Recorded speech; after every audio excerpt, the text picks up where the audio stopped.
All right, man, we have covered so much, right? This is actually video number 4 in the series. Should be the last. So we've covered through the series, through the other 3 videos, the sales, the shipping, the installation.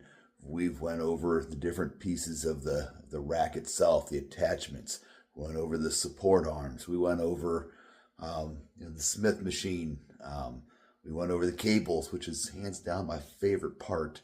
All right, so now we're going to get to, in this video, we're going to talk about the jammer arms and the leg press plate. And again, this is a no BS review, full transparency. For all the good things I've mentioned in the other videos, this video is not going to be as friendly, as pleasant. I have some issues with both these products that I'll be reviewing here, but without further ado, let's jump into it.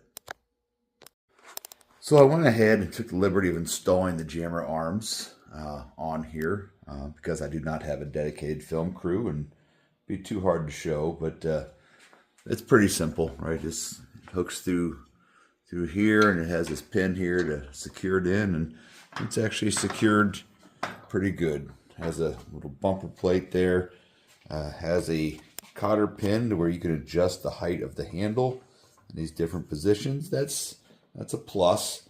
It actually has where your weight plates go, and it has this little thing here. You can attach your actual cables to it, and so that in itself is a good feature. And again, same on the other side, same deal. So one of the reasons that I upgraded to this rack was that I've always wanted jammer arms. Right? Ever since I started my home gym many years ago. Something I've never been able to have. So I was really excited to have these. Probably a little too excited because I'm a little disappointed in the quality of these. So let me just start with the reasons I say that. So the weight plate holders themselves. They don't, so as you can see here, they're held in by a single screw.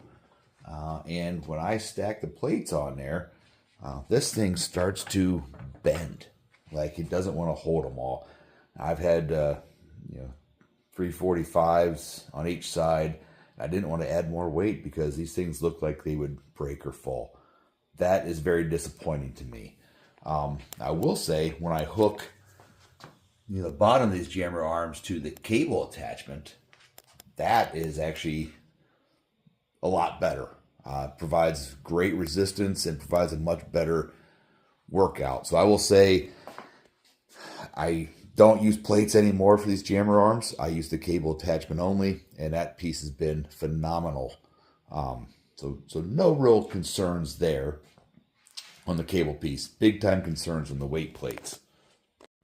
Now another piece of the jammer arms is this piece right here, which is pretty nice. I'm going to go ahead and hook it up, and then I'll continue this talk.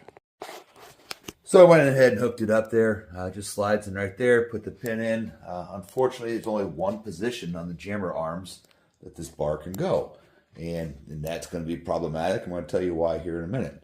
So the reason for this bar is to hook the leg press plate to it so you can do your leg presses. However, and I'll demonstrate later, when I put the bench in there and I put the leg plate on there, number one, you can't get in and out without crawling under or over the actual leg press. There's no entry into the rack itself. That's frustrating. All right, so I went ahead and put the leg press plate on to that bar on the jammer arms. As you can see, it's just held together with these two things, but goes on really smooth, really easily. So now that brings me to one of my points from earlier. And by the way, I took the handles off the lever arms as well. So there's the leg press attachment on the jammer arms. How are you going to get to the bench? Can't get in from the back. Can't get in at the front. And I'll tell you exactly how I got in last night when I did legs. I grabbed the pull-up bars and climbed over. Definitely not ideal, especially on leg day, right? Your legs are going to be sore anyway. I also went ahead and attach the jammer arms and hence the leg press to the cables. Because again, put more than 245s on these weight holders there and the jammer arms, it becomes very risky. So now another thing to mention, once I do climb into the rack, get on the bench, I have to select the weight I think I'm going to use, obviously not 13, and I'm going to take the J-hooks and put them in here because there's not enough room with the bench in there and for me to get my feet on the leg press plate comfortably and push. So it's a coordinated effort. Last night I had my wife down here. I stood up and was able to push this out a little bit, have her put the J-hooks on there, and I'm going to show you what that looks like real quick, and then I could continue to do my leg presses. And I obviously did not leave the cage until all 4 of my leg press sets were done because, again, I didn't want to climb over or attempt to climb under that space there. All right, so I went in and took the liberty of putting the J-hooks in. So there is the leg press setup with the bench in the cage. Again, not ideal. It's better than nothing, but certainly there's some improvement there that could be done in terms of entering the cage for the leg press. And also, there could be some improvement for the position of this bar in the jammer arms so you can get a better angle. You're restricted to just one angle with the bench. And I'll show you a quick clip of that. And then we'll take a look at doing this on the floor, I guess, for a different angle.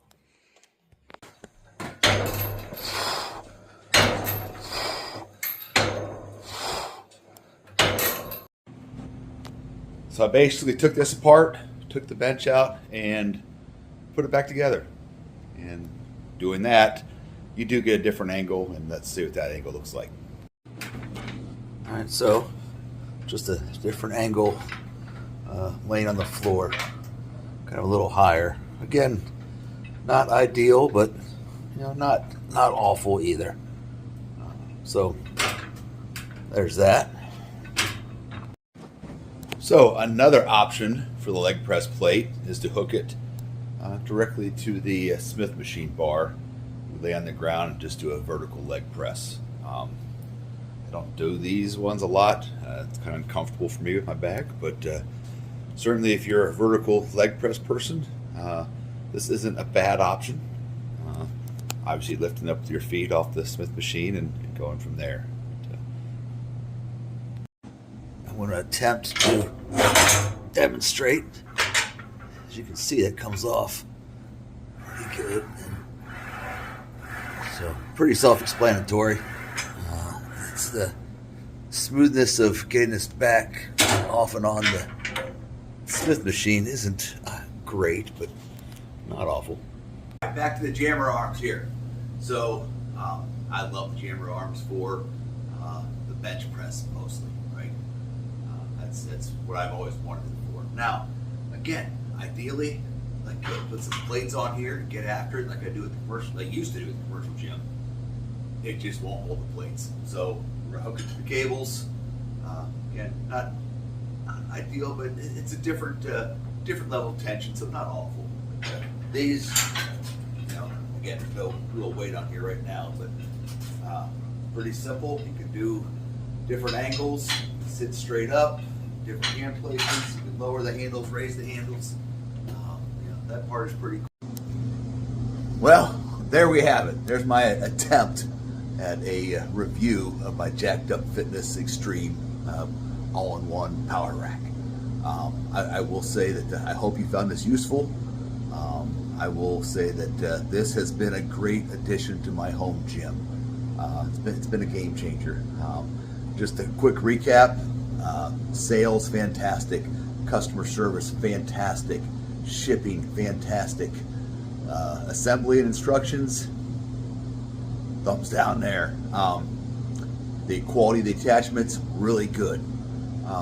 In terms of like the barbell or the bars that attach to it, those type things, pretty good. Pull up bars, not bad. Dip bars, not bad. The cables, fantastic. A+. The cables are the true game changer in this entire rig. It's been a lifesaver. Lifesaver might be a stretch, but it's been pretty freaking awesome. I love the cables. Very smooth. The weight stacks, pretty good, right? A couple issues there. By the way, the pin that had the broken magnets, Jacked Up Fitness stood by their lifetime guarantee. Already sent me a new one, and it's back in action, so to speak. What else did we touch on? We touched on the leg press attachment. I'm going to go C-. I was really hoping for an A. It's not awful, not great. C-. Jammer arms, again, just due to the fact that the weight plate holders on the jammer arms don't hold my weight, don't hold the plates on there needed. For that reason, I give it a C- as well. But overall, in terms of home gym, in terms of what I needed to do, what it replaced in my home gym, I give it an A. So I'm actually saving up money now so I can get a Jacked Up Fitness bench and leg extension ham curl attachment for that as well. So a big shout out to Jacked Up Fitness. Thank you again to their sales team and their customer service team. They've been fantastic. And that's it. Thanks for tuning in. Please, if you haven't yet, hit the thumbs up, hit the subscribe, hit the notify. Leave me a comment, or if you have any questions regarding any of the Jacked Up Extreme or any of my experience in purchasing it and using it. So that's it. Thanks for tuning in. I love you at No Carbs Nation. Stay strong. Talk to you next time.